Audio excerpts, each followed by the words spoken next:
They say gravity doesn't discriminate. It pulls down the righteous and the wicked with equal force. For 22-year-old Sloane Thorne, gravity wasn't just physics. It was the weapon her own mate used to murder her. The rain came down in sheets so thick you couldn't see 10 feet ahead. Tempest Ridge lived up to its name that November night. The wind howled through the pines like something dying, bending century-old trees until their spines cracked. The trail up the ridge had turned to mud and loose stone, treacherous even for wolves with sure footing. For Sloane, human and shivering in a soaked cardigan that clung to her small frame like a second skin, every step was a gamble. She shouldn't have come. Every instinct in her body screamed at her to turn back, get to safety, wait until morning. But the text message had been urgent. Meet me at the peak. We need to talk about the ceremony. It can't wait. The message had come from Garrett Ashford, the alpha heir of the Silver Ridge Pack. The man she'd been destined for since childhood. The man whose rings she wore on a chain around her neck because her fingers were too small for the heirloom band. Sloane wiped rain from her eyes and pushed forward. Her boots slipped on wet rock. She caught herself against a lightning-scarred oak bark, rough under her palm. Her heart hammered against her ribs. Not just from the climb, from the dread that had been building in her gut for weeks now. Garrett had been distant, cold. The pack elders whispered when she walked by. Sloane was latent. Wolf blood ran through her veins, strong and ancient, according to her late father, but her wolf had never surfaced. No shift, no enhanced strength, no glowing eyes or supernatural healing. To the old guard, a Luna who couldn't shift was worse than useless. She was a genetic liability. To Garrett, she'd become something even worse. An anchor dragging down his political ambitions. Garrett, her voice got snatched away by the wind. She climbed higher. The trees thinned out near the summit, giving way to bare rock and the sheer drop of the cliff face. 300 feet of empty air between the ridge and the churning white water of Ironstone River below. A figure stepped out from behind a massive boulder. Tall, broad-shouldered. Garrett looked like something carved from marble, all sharp angles and hard edges. His jaw was set tight. His eyes, usually warm brown, looked black in the storm. Dead, like a shark's eyes. "You came," he said. His voice was flat, empty. "Of course I came." Sloane moved closer, though everything in her body language screamed at her to run. "What's wrong?" "Is it your father?" I heard. My father is dying." Garrett cut her off. Rain dripped from his nose, his hair plastered to his skull. "The cancer's in his bones now. He's got maybe 2 weeks. When he passes, I become alpha." Sloane's throat tightened. "Garrett, I'm so sorry. I know you two haven't always." "The pack needs strength." Garrett's voice got harder, colder, like he was reciting something he'd rehearsed. "They need a bloodline that ensures powerful heirs. They need a Luna who can shift, who can fight, who can stand beside an alpha without being a weakness he has to protect." The words hit Sloane like physical blows. She took a step back. Mud shifted under her boots. Behind her, somewhere in the darkness, was the drop. "We've talked about this. My bloodline is ancient. Dr. Merrick said it could just be a late bloom. Some wolves don't shift until their mid-20s, especially females with..." "It's not a late bloom." Garrett's mask cracked. Anger bled through, raw and ugly. "You're broken, Sloane. Face it. Your wolf is dead. If it was ever there at all." Another step back. The edge was close now. Sloane could hear the river roaring below, feel the spray of mist on her face. "Garrett, you're scaring me. What are you saying?" Movement in the shadows. Another figure emerged from the darkness behind Garrett. Tall and willowy with dark hair that somehow stayed perfect despite the rain. A smile on her face that looked like a knife wound. Vivian Blackwell, the Beta's daughter, Silver Ridge's strongest female shifter, Sloane's former best friend. "He's saying he's done waiting, Vivian purred. She stepped up beside Garrett, slid her arm through his like she owned him, looked at Sloane with something that might have been pity if pity wasn't so closely related to contempt. "The Silver Ridge Pack can't afford a weak Luna. Garrett needs a real wolf. He needs meat, though." The betrayal hit harder than the cold. Sloane stared at them, rain mixing with the hot tears that suddenly burned behind her eyes. "Vivian, but you knew how much I..." "Love doesn't protect borders, Sloane." Garrett's voice turned to ice. "Love doesn't keep rival packs from testing our boundaries. Love doesn't produce strong heirs." He paused. "Let the next words were an executioner's axe." Vivian is pregnant. It's my pup. The world tilted. Sloane couldn't breathe, couldn't think. She stared at Vivian's flat stomach, looking for proof, finding none. Pregnant. But we were supposed to be mates. We were supposed to. We rejected the bond. Garrett took a step toward her. His boots made sucking sounds in the mud. The elders sanctioned it this morning, in secret. Private ceremony.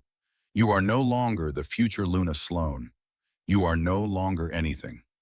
Sloane's pride was the only thing keeping her standing, the only thing preventing her from collapsing into the mud and sobbing. Fine, I'll leave. Tonight. I'll go to Seattle. You'll never have to see me again. I won't cause problems. I just want to. I can't let you do that. The words came out soft, almost apologetic, but Garrett's eyes stayed dead. Sloane's blood turned to ice water. What? You know too much. Garrett glanced at Vivian. Some silent communication passed between them. You know about our border deals with the Cascade Pack. You know about the arrangements with the humans in the logging company. If I exile you, you become a liability, a loose end, and loose ends have a way of unraveling everything. Sloane backed up. Her heel caught on exposed root. Behind her was nothing but air and the 300-foot drop to the river. Garrett, please. You're not thinking clearly. We can figure this out. I'll sign whatever you want. A non-disclosure, blood oath, anything. It's tragic, really. Vivian examined her nails like she was bored, like they were discussing the weather and not murder. The grief-stricken girl, distraught over her inability to shift, takes a walk in the storm. She slips on the wet rocks, falls. A terrible accident. The whole pack will mourn. Sloane's eyes went wide. She turned to run. But her boots had no traction. The mud was too slick, and Garrett was faster. He lunged, not with his wolf strength, he didn't need it. Just the momentum of his human form, 200 pounds of muscle and bone and betrayal. His hands that had once held hers gently, that had stroked her hair and promised forever, slammed into her shoulders like a battering ram. I'm sorry, Sloane, he whispered. His breath was hot against her ear. His voice almost sounded sad. Almost.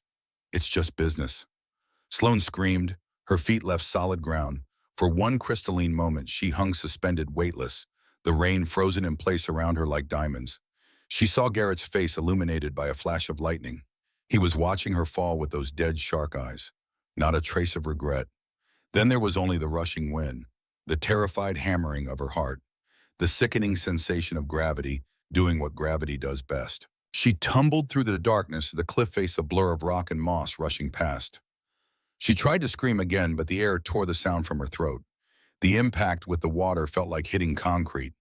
Pain exploded through every nerve. Her left leg snapped with a crack she felt more than heard. Her right shoulder wrenched from its socket. Ribs cracked like kindling.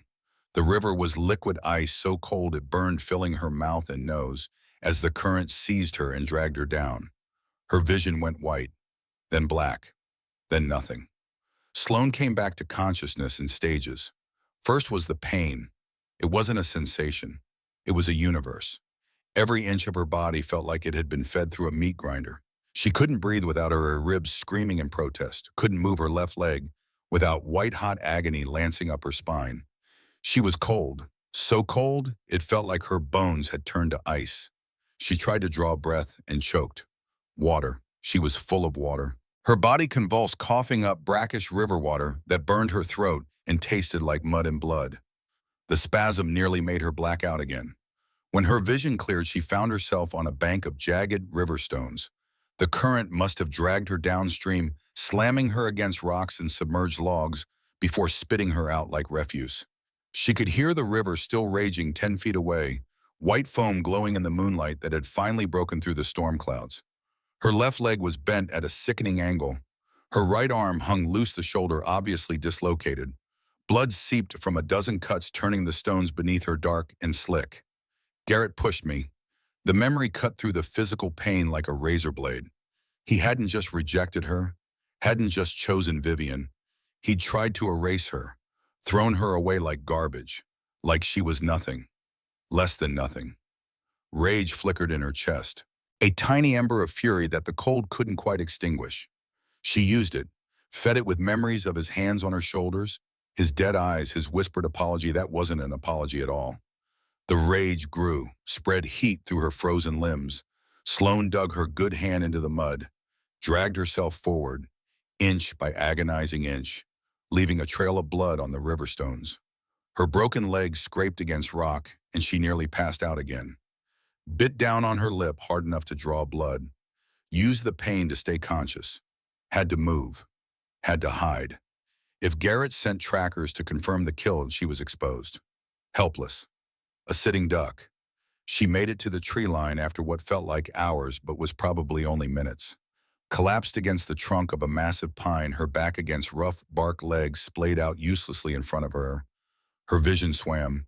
Her breathing came in short, pained gasps. So this is it, she thought. This is how I die. Alone in the mud while he celebrates his new air with my best friend. A twig snapped. Not from the wind. Too heavy. Too deliberate. Sloane's eyes flew open. Her good hand scrabbled for a rock, a branch, anything she could use as a weapon. Found nothing but mud. Through the darkness, she saw a shadow. It was massive. Too big to be human, too broad to be a normal wolf.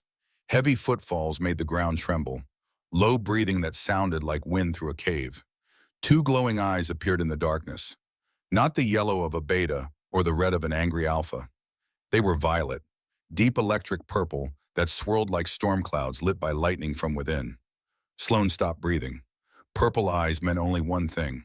Royalty, the Lycan bloodline, the old families, the ones that could trace their lineage back to the first wolves before the corruption, before the dilution.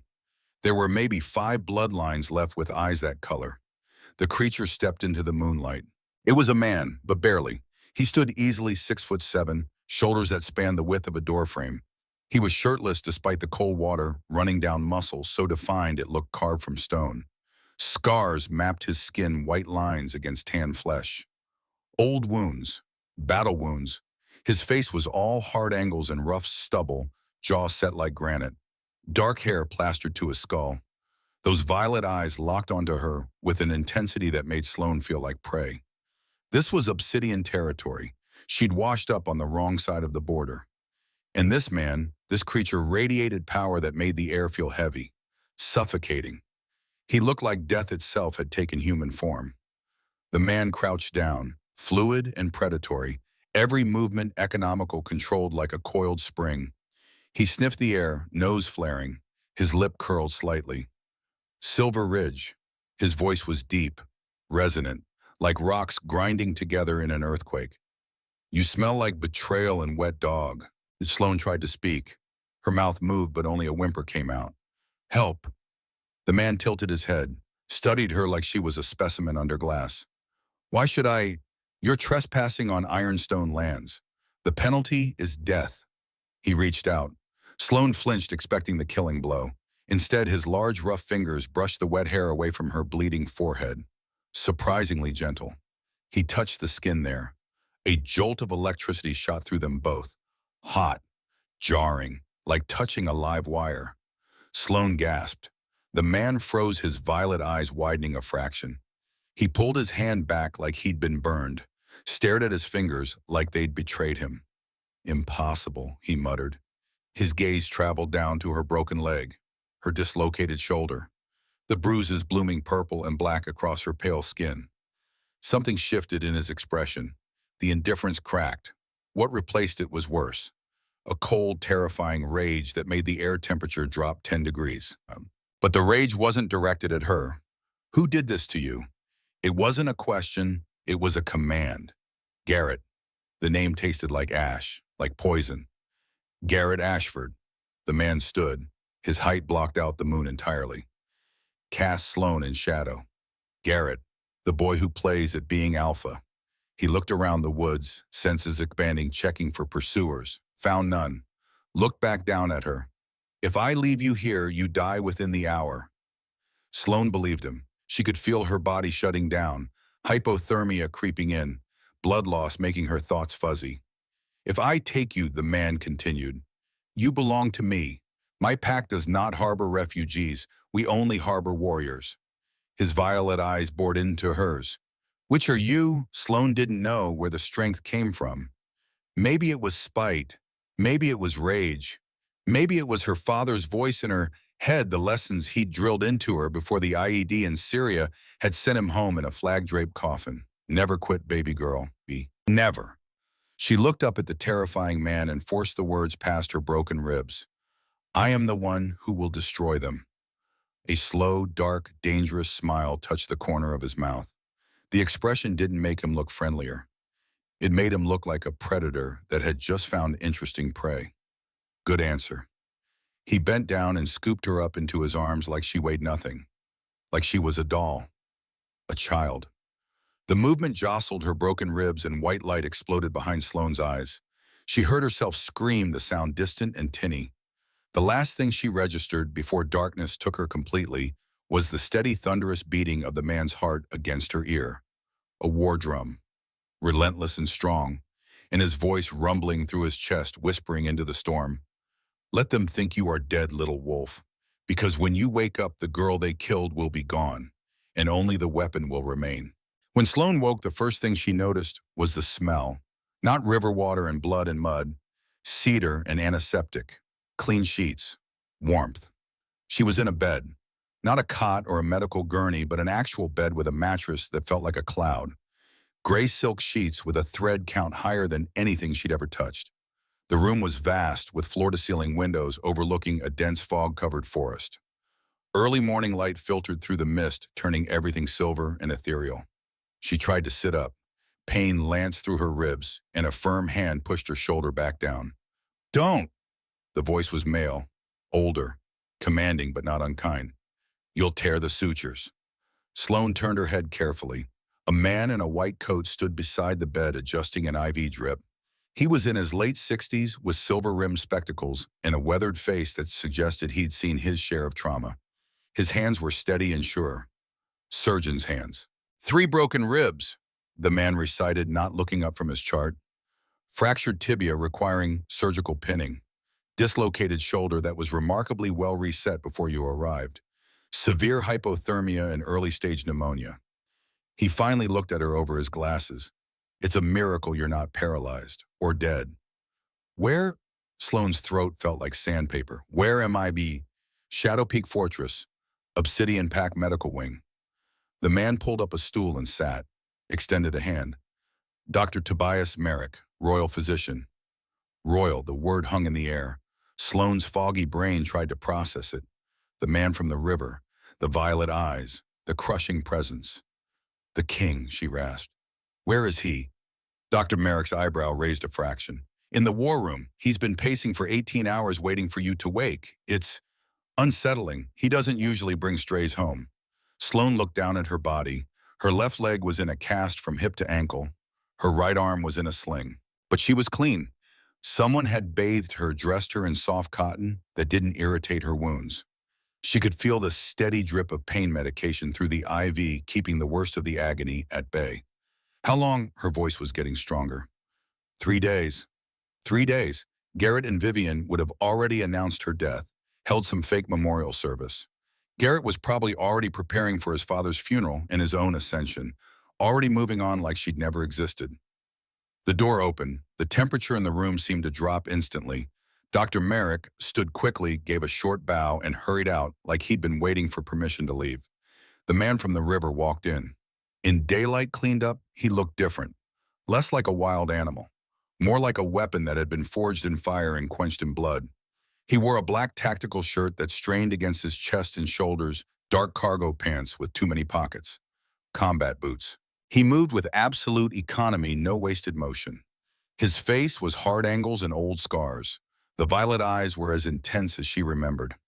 He pulled a steel chair to the side of the bed and sat, watched her for a long moment without speaking. The silence stretched. Sloane found herself unable to look away.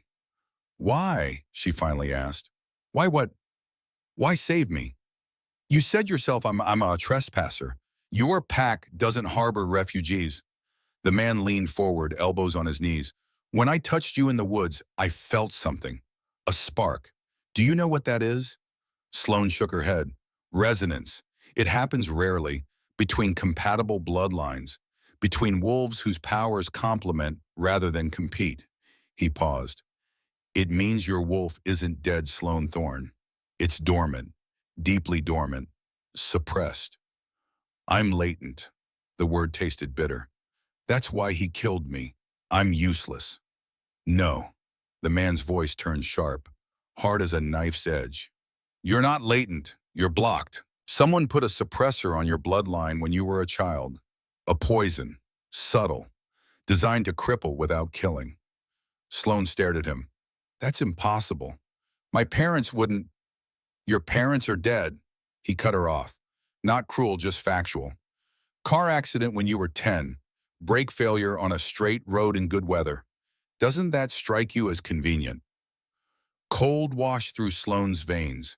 She remembered that day with perfect clarity. The screech of tires. The terrible crunch of metal. Standing on the sidewalk with her backpack watching the ambulances arrive. Beta Lucian Blackwell had been the one to take her home, to comfort her, to make all the arrangements. Beta Lucian, Vivian's father. You think... She couldn't finish the sentence. The man stood and walked to the window, looked out at his kingdom with his back to her. I think someone in Silver Ridge knew what you were, knew that your bloodline carried ancient power, and decided you were too dangerous to be allowed to reach your full strength. He turned back to her. The energy I felt when I touched you. It's not beta blood. It's not even alpha blood. His violet eyes bored into hers. It's first lichen, the original bloodline. If you shift Sloan, you'll be stronger than Garrett, stronger than Vivian, possibly stronger than anyone in Silver Ridge has seen in 200 years. Sloane's heart hammered, her hands clenched in the sheets. So that's why you saved me, to use me as a weapon. The man walked back to the bed, placed his hands on the railing, trapping her in his gaze. I saved you because I hate waste. And I saved you because I be the fire in your eyes when you said you wanted to destroy them. He leaned closer. I can heal your body, Sloan. I can break the block on your wolf. I can train you to fight, to hunt, to kill. What's the catch? A cruel smirk played on his lips. The catch is that once you're strong, you owe me. You become my soldier. And when I point you at an enemy, you don't hesitate. Sloan thought of Garrett's hands on her shoulders, the moment of weightlessness before the fall. Vivian's knife smile, the cold, dead look in Garrett's eyes as he watched her plummet into darkness. She looked at the man, this creature of violence and power who'd pulled her from the mud. Deal. His smirk widened into something that might have been approval, utter approval. Good, rest now, because tomorrow Dr. Merrick re-breaks your bones to set them properly. He headed for the door, paused with his hand on the frame, and then the real pain begins. Wait, Sloane's voice stopped him. You never told me your name. He looked back over his shoulder, violet eyes glowing in the shadows. Commander Kate Ironstone, AlphaKing of the Obsidian Court. He paused. Welcome to the war, Sloan Thorne. The door closed behind him with a soft click. Sloan lay in the silk sheets, staring at the ceiling, feeling the pain medication pull her back towards sleep. But before the darkness took her, she made herself a promise. She would get stronger. She would learn everything the king could teach her. She would become the weapon he wanted, but not for him, for herself. And when she was ready, when she transformed from the broken girl in the mud into something that could survive the fall and come back stronger, she would return to Silver Ridge, and she would make them all regret the day they decided she was too weak to matter. The girl they threw off the cliff was dead. What rose from the river would be something else entirely. The war room doors opened at precisely 0600 hours on day 18. Sloan had counted every single one of those days, marked them on the mental calendar she kept in her head, while the broken bones knitted together, while the poison slowly leached from her system, while her body remembered what it felt like to be whole. She walked into the room on her own 2 feet. The cast was gone from her leg, replaced with a compression brace that Dr. Merrick insisted she wear for another week. Her shoulder moved freely in its socket, the dislocation healed with the help of accelerated wolf genetics that even her suppressed system couldn't fully deny. She still hurt. Every step was a reminder that she'd fallen 300 feet and survived. But she was standing, walking, functional. That was enough. The war room was exactly what it sounded like. Concrete walls, steel table bolted to the floor. Maps covering every surface marked with pins and tactical annotations. Screens displaying surveillance feeds from a dozen territories. The air smelled like coffee and gun oil and something deeper. Tension, purpose. 4 men stood around the table. 3 she recognized. Lieutenant Bowen Creed 47, built like a brick wall with graying temples and eyes that had seen too much combat. Lieutenant Nash Cordell, 39, leaner and sharp-eyed, the kind of man who noticed everything and forgot nothing. Lieutenant Axel Brennan, 43, scarred knuckles, and a nose that had been broken at least twice, holding a cup of coffee like it was the only thing keeping him human. The 4th man was Commander Kate Ironstone. He didn't turn when she entered, just kept studying the map spread across the table, a topographical rendering of the Pacific Northwest with territories marked in different colors. Silver Ridge was a splotch of gray in the eastern section.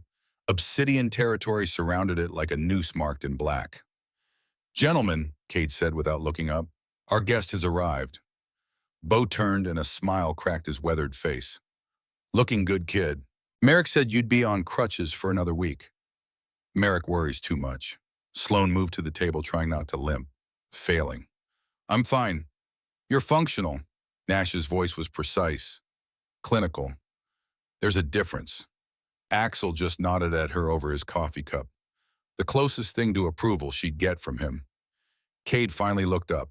His violet eyes assessed her in one sweeping glance, cataloging every weakness, every remaining injury. "Can you run?" "Yes." "Can you fight?" "I don't know."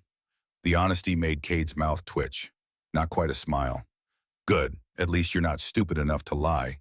He straightened, crossing his arms over his chest. "You've been in my medical wing for 18 days.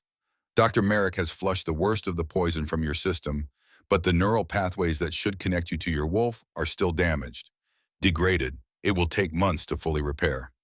"How many months?" 4, maybe 5. "I don't have 5 months." Sloan stepped closer to the table, forcing herself to stand straight despite the ache in her ribs. "Garrett's father is already dead. The funeral was 3 days ago, according to the news feeds. Garrett is Alpha now. Every day I wait is another day he consolidates power. Revenge is a dish best served with overwhelming force." Cade's voice was flat. "Rush in now and you'll die. Again. Except this time there won't be anyone to fish you out of the river." "I'm not talking about rushing in. I'm talking about a timeline." Sloan met his gaze, held it. "You said you could break the block. Train me. Make me strong enough to face them. So give me a schedule. Tell me what I need to do and how long it takes."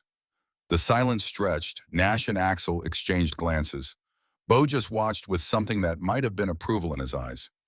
Cade walked around the table until he stood directly in front of Sloan, close enough that she had to tilt her head back to maintain eye contact. Close enough that she could feel the heat radiating off him, the barely contained power that made the air feel electric.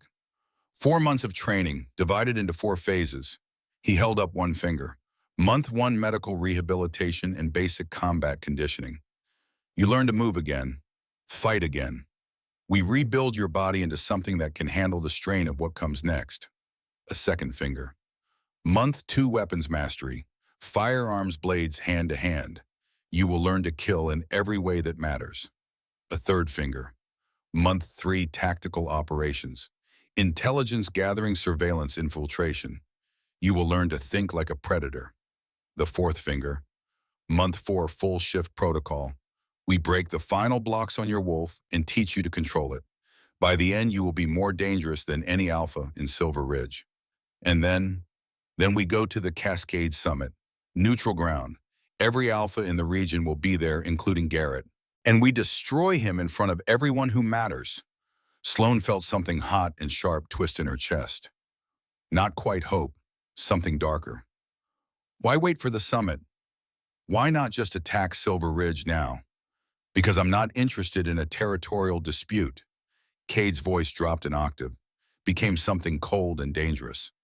I'm interested in exposing corruption. If we attack Silver Ridge directly, we're aggressors.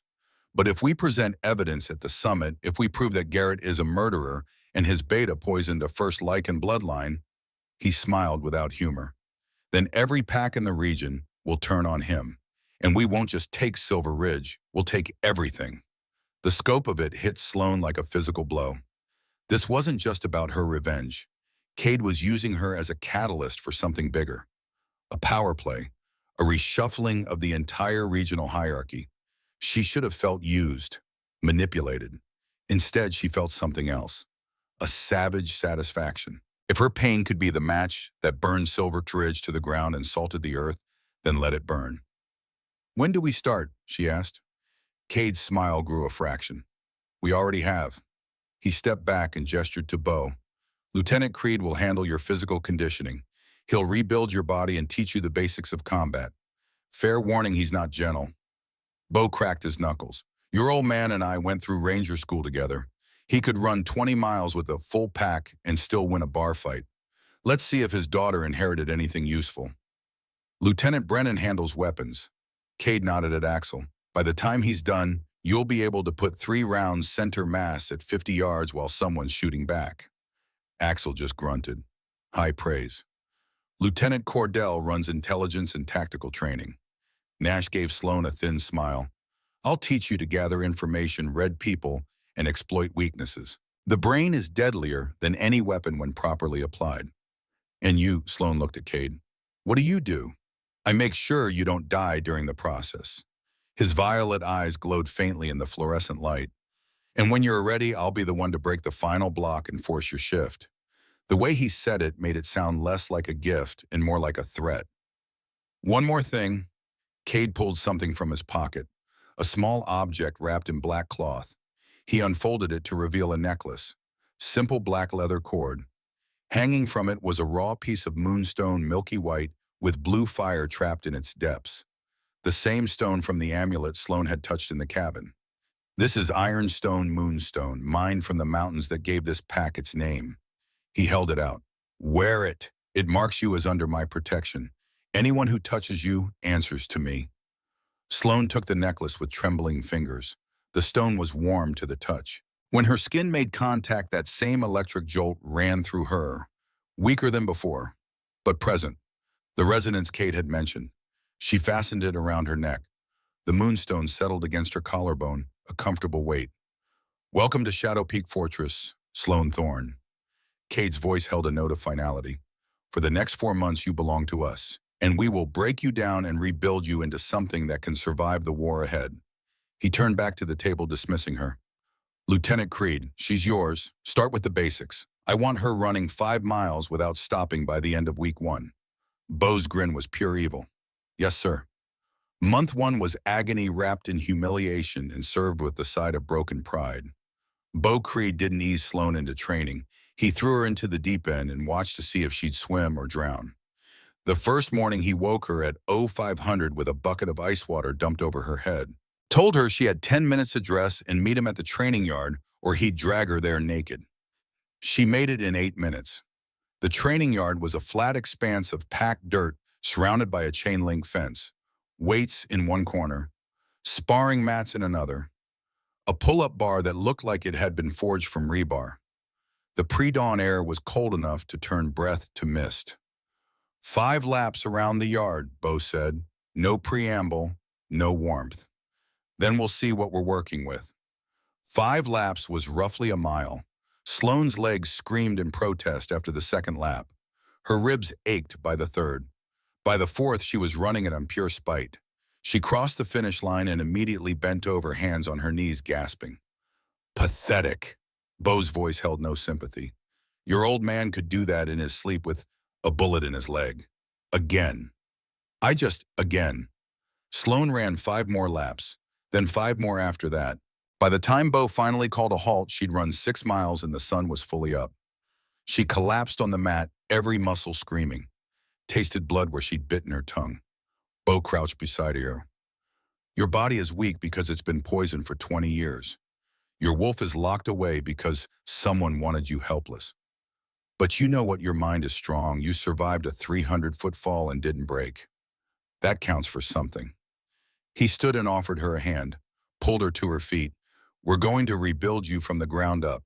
Every morning you run, every afternoon you lift, every evening you learn to fight. And somewhere in the middle of all that suffering, you're going to remember that you're the daughter of a ranger. And rangers don't quit. Sloan wanted to say something defiant, something strong, but all she could manage was a nod. Good. Bo's expression softened a fraction. Now hit the showers. You smell like defeat, and I hate that smell. The weeks blurred together in a haze of pain and incremental progress. Sloane ran until her legs stopped shaking, lifted weights until her arms could hold a rifle steady, learned to fall properly to roll with impacts to turn her small size into an advantage rather than a weakness. Bo was relentless but fair. When she hit a milestone, he acknowledged it with a grunt of approval. When she failed, he pushed her harder. There was no coddling, no allowances made for her gender or her injuries. She appreciated that more than she could say. The other soldiers in the compound watched her with varying degrees of skepticism and curiosity. A human girl training with the Obsidian elite. It was unheard of. Some made comments when they thought she couldn't hear. Bo shut that down with a look that promised violence. By the end of week 3, Sloane ran her 5 miles without stopping. Her weapons still felt heavy and awkward in her hands, but she could load and unload a Glock 19 without fumbling. Her punches had actual force behind them now, backed by muscle that hadn't existed when she'd arrived.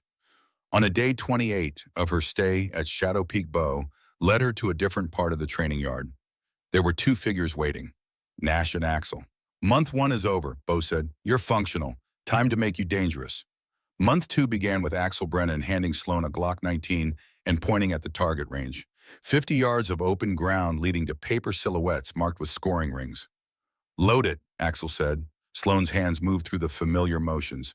Magazine, chamber, safety off. She'd done it 1,000 times over the past month. Muscle memory taking over. Stance. She positioned herself, feet shoulder width, weight balanced. Both hands on the grip, arms extended, breathing steady. 3 rounds, center mass. Your time starts now. Sloane sighted down the barrel, squeezed the trigger. The recoil bucked against her palms. She adjusted, fired again. 3rd shot, the sharp crack of gunfire echoed across the range. Axel walked to the target, examined it, walked back. 2 hits outer ring, 1 complete miss, unacceptable. I haven't been shooting that long. I don't care. Axel's voice was flat. Garrett Ashford has been handling weapons since he was 12. Vivian Blackwell won silver in the regional marksmanship competition 3 years running. You are behind. So we catch you up. He pulled out his own sidearm, a well-worn Sig Sauer that looked like it had seen real combat. Watch. He raised the weapon in one smooth motion, fired 3 times so fast it sounded like a single extended report. Walked to the target, all 3 shots within the 10 ring, practically the same hole. It's not about strength, Axel said, holstering his weapon. It's about control, breathing, follow-through. Your father knew this. He was the best shot in his battalion. Sloane's throat tightened at the mention of her father. You knew him. Served with him for 6 months in Iraq. He saved my life during an ambush in Fallujah. Took a round meant for me. Axel's scarred face showed no emotion. I owe him a debt. Training his daughter is how I pay it. He handed her the Glock again. Now again, and this time remember what you're shooting for. The hours on the range blurred together. Sloane fired until her hands cramped, until she could smell nothing but cordite and gun oil. Axel corrected her stance with taps of a training baton. Not hard enough to hurt, but firm enough to make the point. When she finally managed to put 3 shots in the center mass of a target at 50 yards, he nodded once. Better. Now do it again. She did it again and again. Glock 19 AR-15 platform. Remington 700 sniper rifle that required lying prone and controlling her breathing to the point where she could feel her heartbeat affecting her aim. Axel taught her to fire between heartbeats. By week 6, her scores had climbed to 90% accuracy, respectable for someone who'd started from 0. Axel celebrated by introducing her to the knife range. Firearms are rebobbied until they're not, he said, demonstrating proper grip on a combat blade. Guns jam, run out of ammunition, get knocked away in close quarters. A knife never runs out of bullets. He taught her to throw, to stab, to slash. The difference between a killing blow and a disabling one. Where to cut to sever tendons, where to thrust to puncture lungs. It was brutal clinical education. But Sloane absorbed it all with a hunger that surprised her. This was power, real tangible power. the kind that didn't require a wolf's strength or supernatural healing. This was the power to protect herself, to hurt the people who'd hurt her. She practiced until her wrists ached, until she could put a throwing knife into a target at 20 feet 9 times out of 10. On day 56, Axel watched her empty an entire magazine into a series of moving targets, hitting 14 out of 15. He said nothing for a long moment. Then, "Your father would be proud." It was the only compliment he'd given in 2 months. Sloane felt it settle in her chest like a warm coal. Month 3 belonged to Nash Cordell. If Axel was about physical violence, Nash was about psychological warfare. He brought Sloane into a small room with no windows and a single table, spread files across its surface. "Intelligence wins wars," Nash said in his precise clinical voice. "Muscles and weapons are tools, but information is power." He tapped one of the files. "This is everything we know about Silver Ridge Pack: leadership structure, financial records, trade agreements, border patrol schedules." Sloane picked up the nearest file. Garrett's profile. Recent photos showed him looking older than 26, stress lines around his eyes. He'd lost weight since becoming Alpha. "Good," Nash said, watching her study the photo. "What do you see?" "He looks tired, stressed." "Why povoing? Being Alpha is harder than he thought." "Close, but think strategically. What external factors might cause stress?" Nash pulled out another file. Maps of Silver Ridge territory. Their land is dying, crops failing, game migration patterns show animals avoiding their forests. The river that runs through their territory has turned brackish and polluted. Sloane frowned. "Why calm? Old superstition. When a fated mate is murdered, the land itself rebels." Nash's expression remained neutral, but something flickered in his eyes. "Your people believe the earth is alive, that it punishes betrayal. Whether that's metaphysically true or simply a consequence of Garrett's incompetent leadership is irrelevant. The result is the same. Silver Ridge is failing." He pulled out more files, financial records, bank statements showing massive withdrawals. "Someone is embezzling, bleeding the pack Dreyemen." "Wanted to guess who?" Sloane scanned the documents. The signature on the authorization forms was unmistakable. "Beta Lucian Blackwell. Vivian's father, the man who gave you those vitamin shots your entire childhood." Nash's voice was soft, deadly. "The man who signed off on the pharmaceutical orders for a very specific neurotoxin derived from wolfsbane, a toxin designed to suppress shifter genetics without killing the host." The room felt suddenly cold. "He poisoned me. For 20 years, systematically. And when your parents started asking questions about why you weren't shifting..." Nash pulled out one more file. Police report, her parents' car accident. "Brake lines don't cut themselves." Sloane's hands shook. The file blurred in her vision. "Lucian killed my parents. We can't prove it in a human court.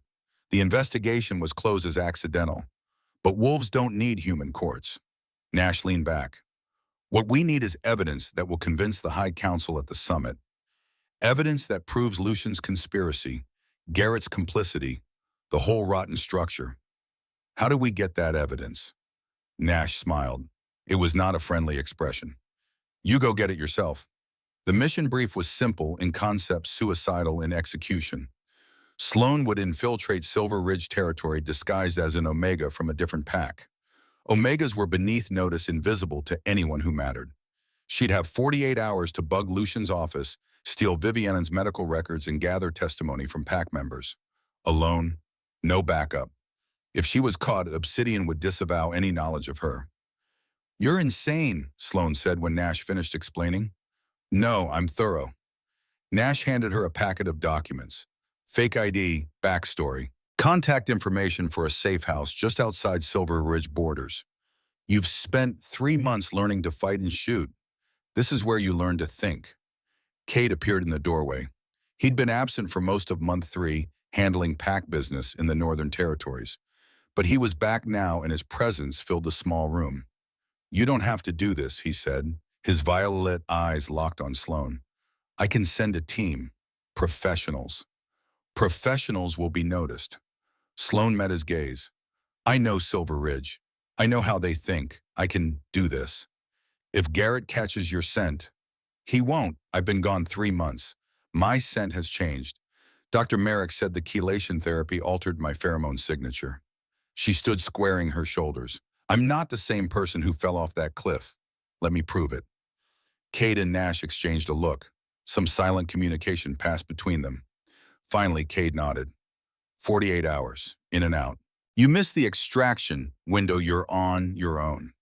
Understood. And Sloan? Cade's voice stopped her at the door. Come back alive. I have plans for you. The infiltration went perfectly for the first 36 hours. Sloan slipped across the border at dusk, moving through the forest with techniques Bo had drilled into her. She wore the scent-masking spray that Dr. Merrick had formulated, a cocktail of chemicals that confused wolf senses. Silver Ridge looked worse than the surveillance photos suggested. The pack house needed paint. Gardens choked with weeds. The wolves she passed looked thin, hungry, desperate. She played her role perfectly. A drifter looking for work. Nobody paid attention to her. Omegas were furniture. She planted listening devices in 3 locations. Lucian's office, the pack house common room, Garrett's private quarters. The bugs were military-grade courtesy of Nash's black market contacts. They'd transmit for 72 hours before their batteries died. She broke into Vivian's room while the woman was at some pack function. Found her medical records in a locked drawer that took Sloan 90 seconds to pick. Photographed every page with a camera the size of a button. The records confirmed what they'd suspected. No pregnancy, never had been. Just fake ultrasound images and hormone supplements to mimic the symptoms. On hour 37, Sloan made her mistake. She was leaving the pack house, moving toward the tree line in the extraction point 2 miles north. She passed within 10 feet of Garrett. He was arguing with an elder, gesturing angrily. Looked like he hadn't slept in days. His alpha authority was fraying at the edges, his control slipping. He was losing his grip on the pack. Sloan kept her head down, walked past like she belonged there. Garrett stopped mid-sentence. His head whipped around, nostrils flaring. You. His voice was sharp, confused. Stop. Sloan ran. She hit the tree line at a full sprint the way Bo had trained her. Behind her, she heard Garrett shouting orders. Guards mobilizing. Pursuit. She had maybe a 3-minute head start. Sloan ran through the forest like her life depended on it. Because it did. Behind her, wolves howled. The sound cut through the night like knives. They were shifting, coming after her with 4 legs and teeth designed to tear flesh. She zigzagged through the trees using every trick Nash had taught her. Crossed streams to break her scent trail. Doubled back, used the wind direction to her advantage. But they were faster, stronger, and they knew this territory better than she did. A gray wolf burst from the undergrowth to her left. Sloan drew the Glock Axel had insisted she carry. Fired twice without breaking stride. Both shots hit center mass. The wolf yelped and went down. More howls. Closer now. The extraction point was half a mile ahead. An old logging road where Nash would be waiting with a vehicle. If she could just reach it, a massive brown wolf hit her from the side. Sloan went down hard, rolling through pine needles and mud. She came up with the knife Axel had given her, slashed at the wolf's muzzle. Drew blood. The wolf backed off, snarling. 2 more wolves circled her. They weren't attacking yet, just containing, waiting for their alpha. Garrett emerged from the darkness in human form. Naked, which meant he'd just shifted. His eyes were wild, manic. I knew it was you. I could smell it. Underneath all that chemical garbage, I could smell you. Sloan kept the knife between them. Hello, Garrett. You're dead. I watched you fall. I saw you hit the water. Gravity didn't want me, so here I am. Garrett laughed. It was an ugly sound. You think this changes anything? You think showing up here means you win? He gestured at the wolves surrounding her. I'm alpha now. This is my pack. And you're trespassing. Your pack is starving. Your land is dying. Your beta is embezzling funds while you play pretend with Vivian and her fake pregnancy. Sloan's voice was cold, factual. You're not an alpha, Garrett. You're a failure. His face twisted with rage. He lunged. Sloan was ready. 3 months of training with Bo meant she knew how to move, how to use her smaller size as an advantage. She sidestepped. Garrett's charge drove her knee into his ribs. Heard something crack. The wolves moved in. No more waiting. A massive black wolf appeared from nowhere. It hit the first brown wolf with the force of a freight train, crushing it against a tree trunk with a sickening crunch. The second wolf tried to run. The black wolf's jaws closed around its spine. Shake. Crack. The wolf fell and didn't move. Commander Kate Ironstone shifted back to human form. He was covered in blood that wasn't his. His violet eyes glowed like reactor cores. The air around him vibrated with barely contained violence. "I believe," he said in a voice that promised death, "the lady was leaving." Garrett tried to run. Cade was faster. He grabbed Garrett by the throat, lifted him off the ground one-handed. "You attempted to kill her once. You will not get a second chance." He threw Garrett against a tree. The impact made a sound like a gunshot. Garrett collapsed, gasping. Broken, beaten. Cade turned to Sloane. "We're leaving. Now." They ran together through the forest. Behind them, Silver Ridge descended into chaos. By the time they reached the extraction point, Nash was already there with the vehicle. They piled in. Tires kicked up dirt as they accelerated away. Sloane sat in the back, breathing hard, adrenaline still singing through her veins. Her hands shook. She'd killed at least one wolf, maybe two. Her knife was red with blood. "Good work," Nash said from the driver's seat. "The bugs are transmitting. We got everything we needed." Cade sat beside Sloane. He reached out and pried the knife from her white-knuckled grip. "Set it aside. You could have died. But I didn't. You got lucky. I got strong." Sloane looked at him. "You gave me 3 months. I made them count." Something shifted in Cade's expression. Respect, maybe? Or approval? Month 4 starts tomorrow, and it's going to make the first 3 months look easy. Sloane leaned back against the seat and closed her eyes. Her body hurt. Her hands still shook. But underneath the exhaustion and fear, she felt something else. Something fierce and burning. Power. Real power. Not the kind that came from supernatural genetics or alpha commands. The kind she'd earned through suffering and training and refusing to quit. She'd walked into Silver Ridge territory and walked out alive. She'd looked Garrett in the eye and made him afraid. The girl who fell off the cliff wouldn't have survived tonight.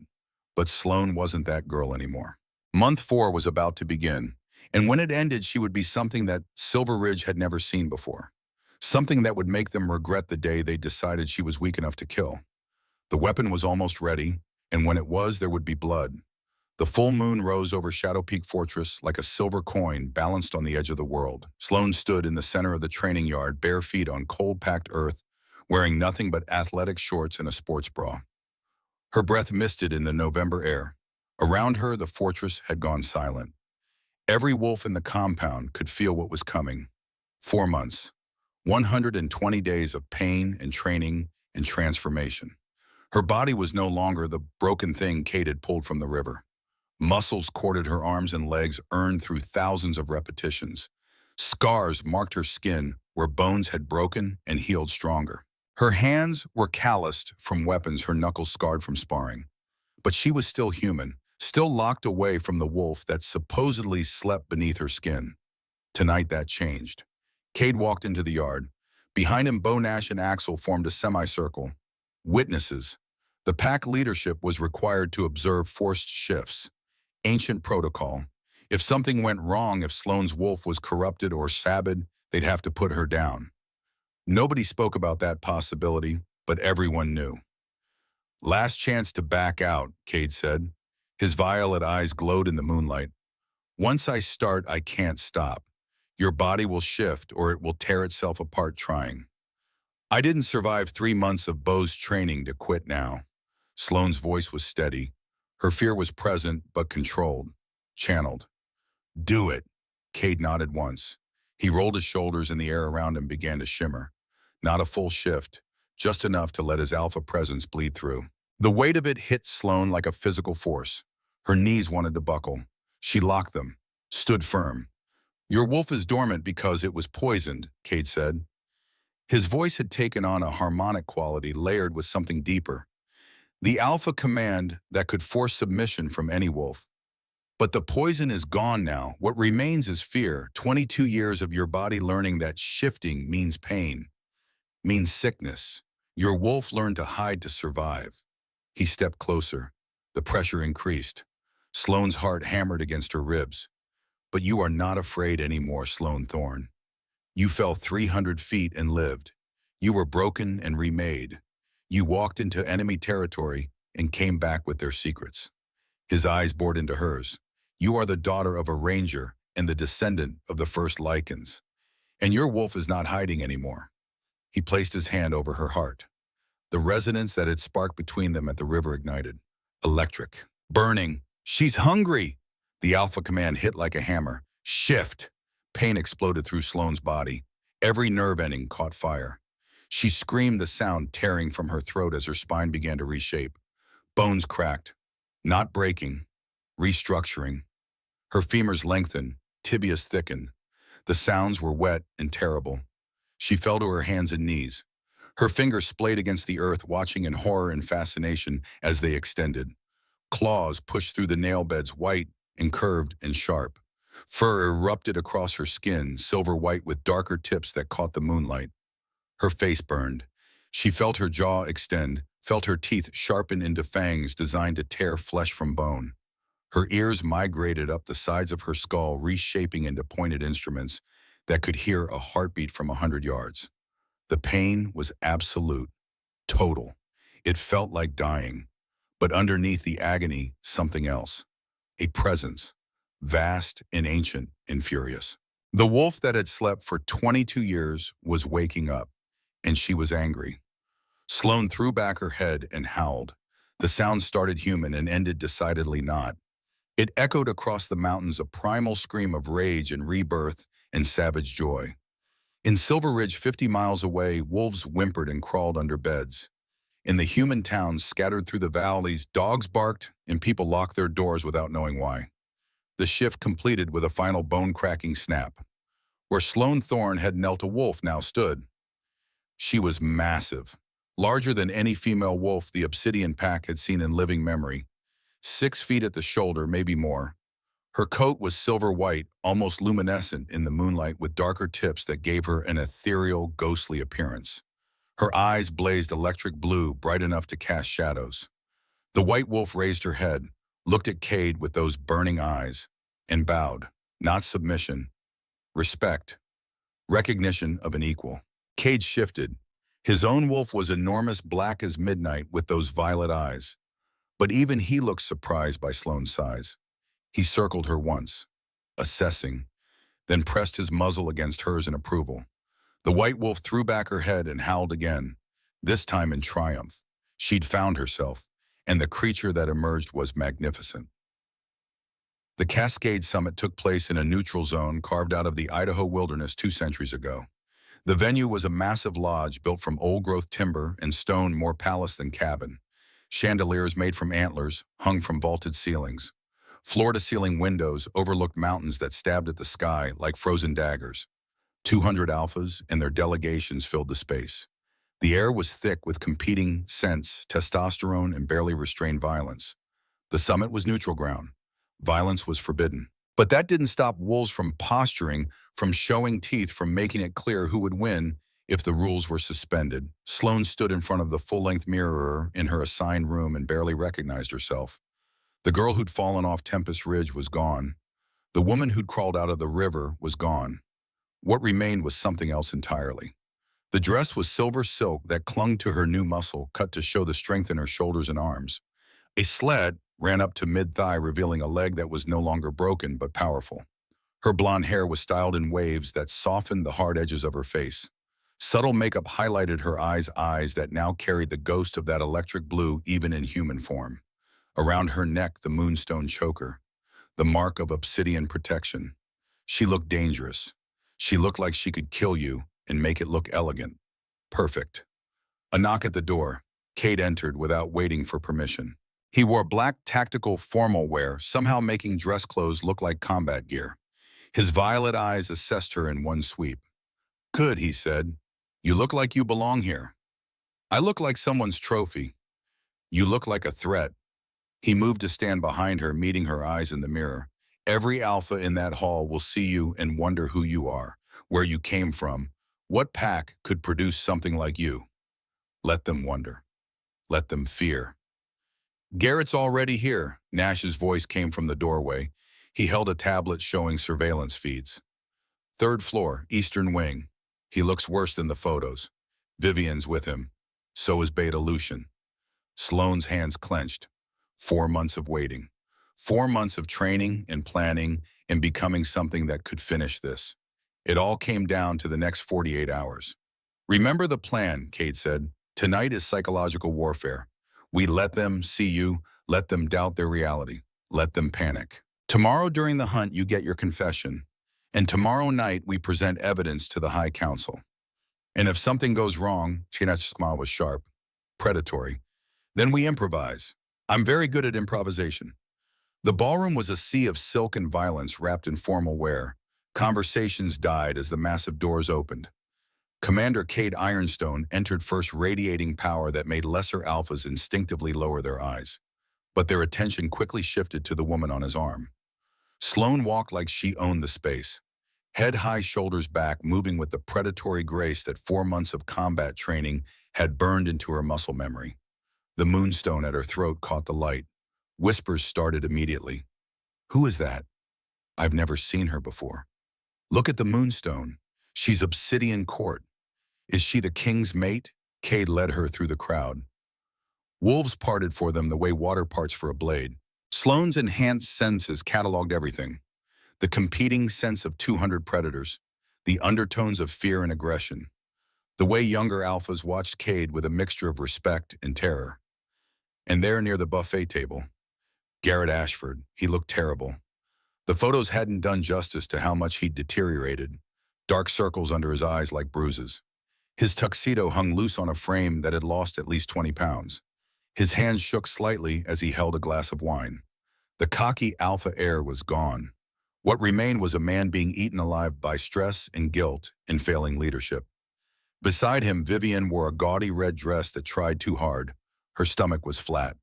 The fake pregnancy apparently abandoned when it became clear it wasn't going to produce results. She clung to Garrett's arm with the desperation of someone whose power was slipping away. Behind them, Beta Lucian Blackwell, 58 years old, silver at the temples, wearing an expensive suit that couldn't hide the predator beneath. He was the only one who looked calm, in control. The puppet master pulling strings. Cade steered them directly towards Silver Ridge's delegation. Garrett looked up, annoyed at the interruption. Then he saw Cade and his face went pale. Commander Ironstone, his voice cracked slightly. He bowed. Protocol demanded. We're honored. Alpha Ashford. Cade's voice was smooth, cold. I heard about your father. My condolences. Leading a pack is challenging, especially when the land itself seems to reject the new leadership. Garrett flinched. Everyone knew about Silver Ridge's failing crops, their poisoned river, their dying forests. We're working on it. Minor setbacks, growing pains. Of course, Cade gestured to Sloane. Allow me to introduce Lady Morgan Thorne, my strategic advisor, recently joined my court. Sloane stepped forward, didn't bow, just held Garrett's gaze with those eyes that carried blue fire. Alpha Ashford. Garrett stared, his wineglass trembled. He was looking at her face, searching for something. Recognition. But the Sloane he'd known had been soft, weak, timid. The woman before him was carved from marble and rage. The similarities were there if you looked close enough. Same height, same blonde hair, same basic bone structure, but everything else was different. Lady Thorne, Garrett's voice was barely above a whisper. You look familiar. Have we met? I don't believe so. Sloane's voice was different too. Deeper, more resonant, trained by months of vocal exercises to lose the uncertainty that had marked her old self. Though people tell me I have a common face. Hardly common. Cade's hand settled possessively on Sloane's waist, playing the role, making it clear she was under his protection. Lady Thorne is unique. I found her broken and discarded, polished her into something remarkable. Vivian stepped forward, her eyes narrowed with jealousy and suspicion. Where are you from, Lady Thorne? Your accent sounds local. The mountains. Sloane met Vivian's gaze without blinking. Though I left under tragic circumstances. A betrayal. How terrible. Vivian's smile was brittle as old bone. We've had our own tragedies. Garrett's former fiancée died recently. A clumsy girl fell off a cliff during a storm. The casual cruelty of it hit Sloane like a slap, calling her clumsy, dismissing her death as an inconvenience. The rage that lived in her chest roared. She felt her wolf stir, felt her eyes flash blue for just a fraction of a second. But she channeled it, controlled it, used it. Clumsy, Sloane tilted her head. Or pushed. The air around them froze. Garrett's wineglass slipped from his fingers. It shattered on the marble floor, red liquid spreading like blood across white stone. Vivian's face went sheet white. What did you say? Garrett's voice was barely a whisper. I asked if she was pushed. Sloane's smile was sharp, dangerous. Gravity is such a cruel mistress, isn't it? Alpha One slip and everything changes. One moment of violence and lives are destroyed. Unless, she leaned closer, voice dropping, unless the person pushed doesn't actually die. Unless they survive. Come back. Stronger. Garrett took a step back. He looked like he was seeing a ghost. I need air. He turned and practically ran toward the terrace doors. Lucian moved to follow, but Sloane's voice stopped him. Beta Blackwell, I've heard fascinating stories about your pharmaceutical connections. Such an unusual specialty for a wolf. Lucian's eyes sharpened. This close, Sloane could see the intelligence behind them. The calculation.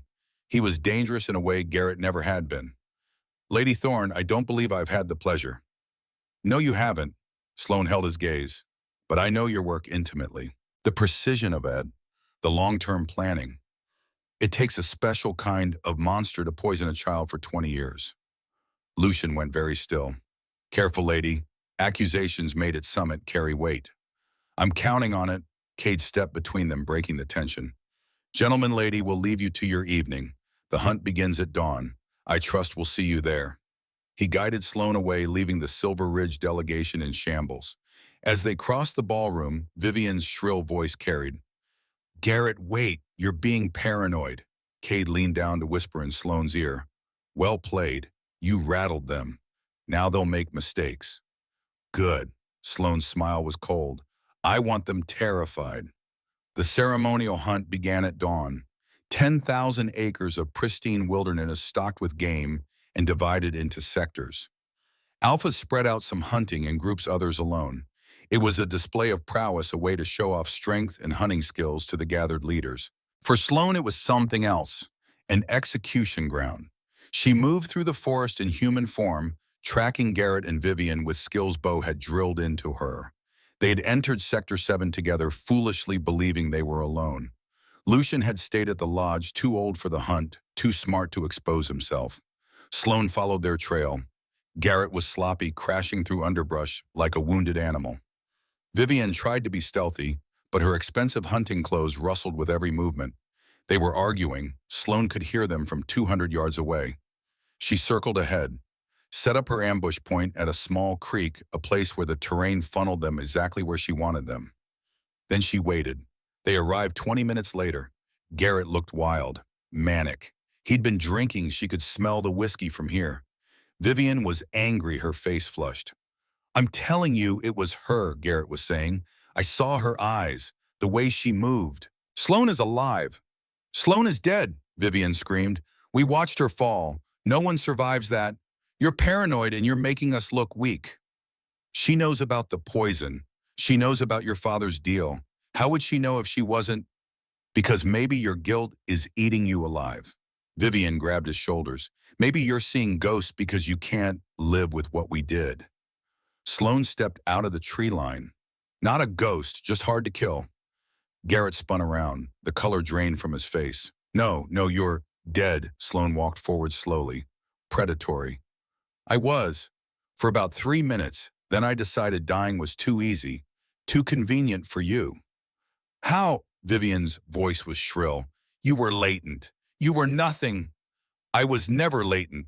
Sloane's voice turned to ice. Your father poisoned me. For 20 years. Weekly injections of wolfsbane derivative designed to suppress my genetics.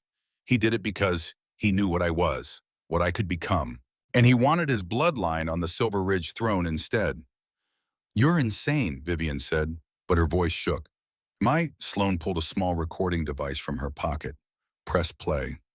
Lucian's voice filled the clearing captured by the bugs Nash had planted, discussing the poison, the dosages, the long-term plan, admitting to cutting the brake lines on Captain Thorne's car. 20 seconds of audio that destroyed everything. Garrett collapsed to his knees. "Oh God, Vivian, did you know? Did you know what your father was doing?" Vivian backed away. I, I thought it was just to keep her weak. I didn't know about her parents. I swear, you knew enough." Sloane's eyes flashed blue. "You knew I was being poisoned, and you said nothing. You stood by and watched, and then you helped him throw me off a cliff." Garrett looked up at her. Tears ran down his face. Pathetic. Broken. "Sloane, I'm sorry. I didn't know. Lucian said you were a threat, that you'd destroy the pack, that I had no choice." "You had a choice." Sloane crouched down in front of him. "You could have loved me, protected me, stood against the people trying to hurt me. Instead, you murdered me because it was convenient." Garrett lunged, desperation making him stupid. He shifted mid-leap, Grey Wolf snapping teeth at her throat. Sloane didn't shift. Didn't need to. 4 months of training with Bo meant her body moved on instinct. She sidestepped, grabbed his scruff, used his momentum against him, threw him. The Grey Wolf sailed 10 feet through the air and slammed into an oak tree. Crack, ribs breaking. Garrett shifted back to human coughing blood. Vivian tried to run. Sloane was faster. Grabbed her arm, twisted, dropped her to the mud. "Where do you think you're going?" "Please," Vivian sobbed. "My baby. Please don't hurt my baby." Sloane tilted her head, sniffed. "You're not pregnant. You never were." "I can hear heartbeats, Vivian. There's only one in your chest." Vivian's face crumpled. "I needed time. I thought if I said I was pregnant, Garrett would marry me, and then I could actually get pregnant, and no one would know." "You lied." Sloane's voice was flat. "About everything." A massive black wolf emerged from the shadows. Kate had been watching, waiting to see if Sloane needed help. She hadn't. He shifted to human form, unconcerned with his nudity. "By summit law, they attacked an emissary of the Obsidian Court." His voice carried alpha command. Final judgment. "Your pack is forfeit, Ashford." Garrett looked up with dead eyes. "Just kill me. Get it over with." "No," Sloane stood, looked down at him with contempt. "Death is mercy. I want you to live. I want you to watch as I take everything you stole. I want you to see me heal the land you destroyed." She turned to Cade. "Let's go. The High Council needs to see this evidence."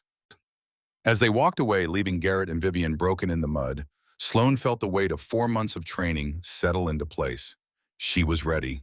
The weapon was forged, and tomorrow Silver Ridge would burn. The Grand Hall of the Summit Lodge had been converted into a tribunal chamber. The High Council of Seven sat at an elevated table, 7 of the oldest and most respected alphas in the region. Behind them, flags representing every pack in the Northwest. Before them, 200 witnesses packed into every available space. At the center of the floor, in silver restraints that suppressed their wolves, knelt Garrett Ashford and Vivian Blackwell. Behind them, Beta Lucian Blackwell, who'd been arrested that morning when he tried to flee the summit. Sloane stood before the council. No lawyer, no representative, just her, the evidence, and the truth. Elder Marcus of the High Council, 90 years old with white hair and eyes that had seen empires rise and fall, spoke first.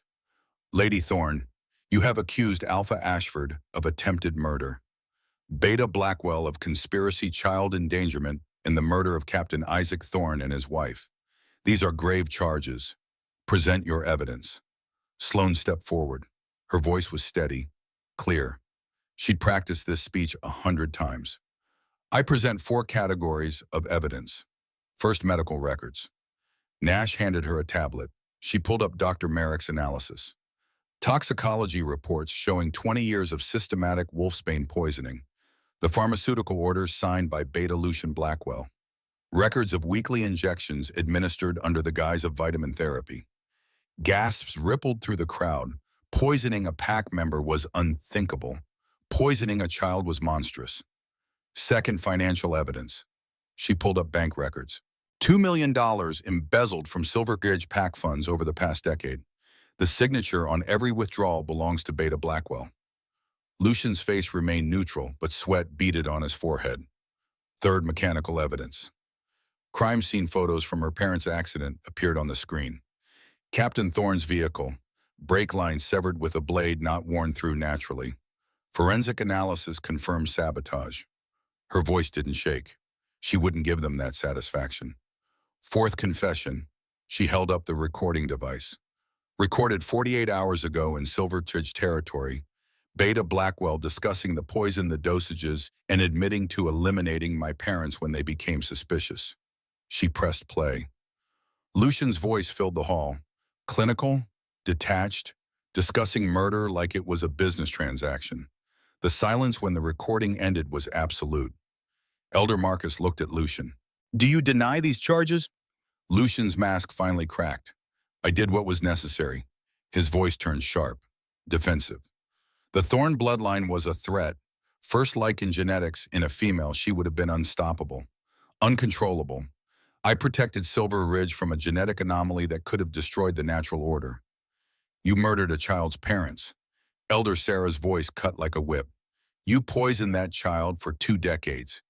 You manipulated your alpha into attempted murder. You call that protection?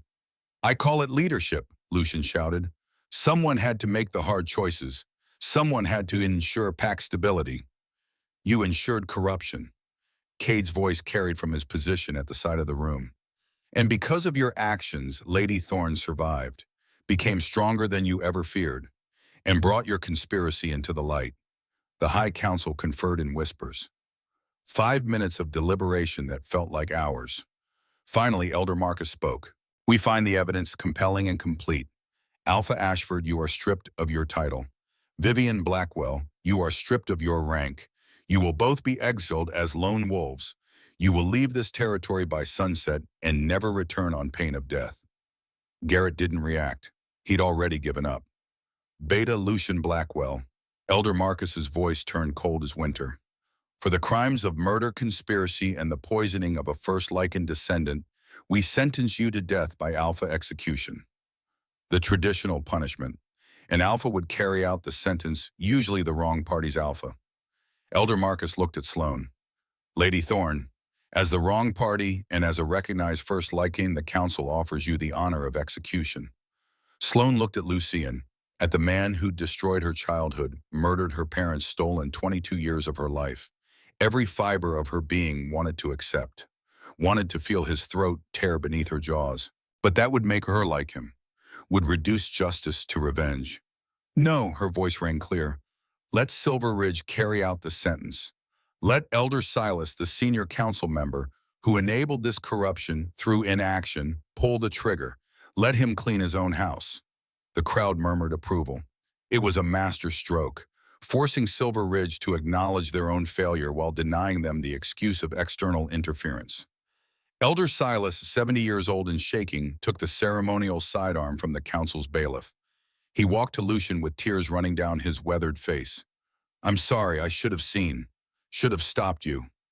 You were too weak, Lucian spat, just like the rest of them. The gunshot echoed through the hall like a thunderclap. Lucian fell forward. The silver bullet had done its work. There would be no healing, no resurrection. Justice delivered. Elder Marcus stood. Silver Ridge Pack is hereby dissolved. Its territory and surviving members will be absorbed into the Obsidian Court Protectorate. Lady Thorne is a first Lycan descendant, and the wrong party, the council, recognizes your claim to alpha authority over the former Silver Ridge lands. Sloane stepped forward. I accept the territory, but I won't rule alone. I propose a new governance structure, a council of 5 elected representatives, medical screening for all wolves to prevent future suppression, laws making bloodline interference a capital offense, financial transparency with public audits, and alpha term limits of 20 years to prevent the consolidation of corrupt power. The silence that followed was stunned. Alphas ruled for life. It was tradition. What Sloane proposed was revolutionary. Elder Sarah smiled. The council approves this new structure. Let it be known that the Ironstone Protectorate will be governed by law, not by might alone. 12 alphas stood, representatives from packs across the region. We request similar reforms. We request Lady Thorne's audit and oversight. The movement was spreading. What started as Sloane's personal revenge had become something larger, a reckoning for corruption across the entire region. Cade caught her eye from across the room, nodded once, approval and perhaps something else, pride. 5 years passed. Sloane stood on Tempest Ridge looking down at the valley where Silver Ridge territory had once struggled and died. Now it was green again. Lush forests and flowing rivers and fields heavy with crops. The curse had lifted. The land had forgiven. At the base of the cliff, a memorial stood, carved stone bearing two names, Captain Isaac Thorne and Elizabeth Thorne, beloved parents, murdered but not forgotten. Below that another inscription, for all wolves silenced by fear, may they find their voices. Footsteps crunched on gravel behind her. Cade climbed the trail to stand beside her. 5 years had softened neither of them, but the sharp edges had settled into something more comfortable. Partners in the truest sense. The Northern Territories just requested membership in the Protectorate, he said. That makes 53 packs under the new governance structure. 53 packs that won't suppress their children's genetics, won't poison the weak to maintain power. Sloane's voice carried satisfaction. My parents would be proud. Your father is proud. Cade's voice was soft. He's watching, and he sees his daughter didn't just survive. She changed the world. Sloane turned to face him. 5 years of working together, fighting together, building something better than what they'd torn down. The resonance between them had never faded, but they'd kept it professional, focused on the mission. But missions eventually end. Cade, she met his violet eyes with her blue ones. Thank you for pulling me from the river, for giving me the tools to become this. I gave you nothing. His hand came up, rough fingers gentle as they brushed her cheek. You were always this. I just helped you remember. The kiss was inevitable, electric. The resonance that had sparked at the river finally acknowledged. But it wasn't desperate or consuming. It was right. Two weapons finding their sheath. When they broke apart, Sloane smiled. Think we can keep the Protectorate running and figure out whatever this is. We've done harder things. Cade's smile was rare and genuine. We toppled corrupt alphas, rebuilt 50 packs, changed centuries of tradition. A relationship should be easy by comparison. Sloane laughed. It felt good, free. She was 37 now, 5 years of leading and fighting and building. She'd found 15 formerly latent wolves in the territories, helped them shift, trained them. Every single one had thanked her with tears in their eyes. She'd become what she'd promised that night in the medical wing. A weapon. But not for destruction, for protection, for change. Garrett and Vivian had disappeared into exile. Rumors said they'd separated within a month, each blaming the other for their downfall. Sloane didn't care. They were ghosts, echoes of a past that no longer had power over her. She shifted, letting the white wolf emerge. Still massive, still luminous in the setting sun. Cade shifted beside her, the black wolf a shadow to her light. Together they threw back their heads and howled. Across the territories from the mountains to the coast, 53 packs answered. A chorus of wolves singing a song of unity, of justice, of a better world than the one they'd inherited. Sloane's voice carried above them all. The white wolf who'd been thrown off a cliff and refused to die, who'd crawled from the mud and become the most dangerous thing in the forest. Not because she was the strongest, but because she'd learned that a true power wasn't about domination. It was about ensuring no one else suffered alone in the dark. It was about building something better than what tried to break you. It was about transformation. The girl they'd thrown away had become the woman who changed everything.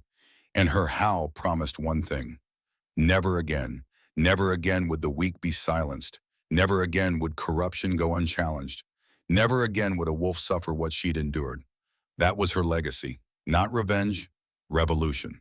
And as the sun set over the Ironstone Protectorate, Sloane Thorne knew one thing for certain. Her father would be proud.